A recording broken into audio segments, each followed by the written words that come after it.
il fait un règne États-Unis de mid-card. Bon, il y a quelques pointures autour, il y a Bobby Lashley, il y a Rollins.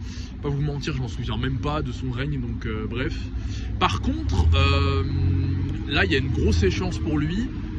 Et là, c'est intéressant parce qu'on va parler un peu de la notion de push, de machin et tout. Il a un match de défense de titre, il me semble, à WrestleMania contre John Cena, Mania 39. Donc typiquement, Theory, c'est un mec, il a battu Cena à WrestleMania. Sauf que dans le travail de promotion, machin, Cena l'a violé. Il l'a violé, voilà, il l'a exposé au grand jour, enfin, il lui a clairement fait comprendre qu'il n'était pas prêt pour ce niveau-là. Pour vraiment endosser ces responsabilités-là, hein, dans le main event, machin et tout. Bah, de toute façon, t'es trop jeune, machin, mais enfin bref. Quand t'as un match contre Cena à WrestleMania, c'est que, et quand t'es très jeune, c'est qu'il y a une volonté de vouloir quand même te booster. Et en fait, ce qui se passe, c'est que Theory, il bat Cena. Et en fait, Theory qui bat Cena, c'est le commencement de l'enterrement de Theory. Car en fait, ce n'est pas crédible. Tout simplement.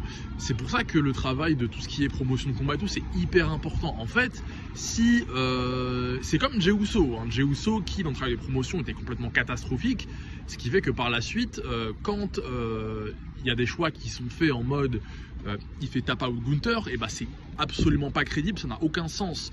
Et en fait, Theory qui bat Cena à l'époque, et bah c'était un choix qui était vu comme vraiment beaucoup trop forcé et pas cohérent du tout, car en fait Theory n'a pas la crédibilité et la stature pour être perçu comme un mec plus fort que Cena en fait.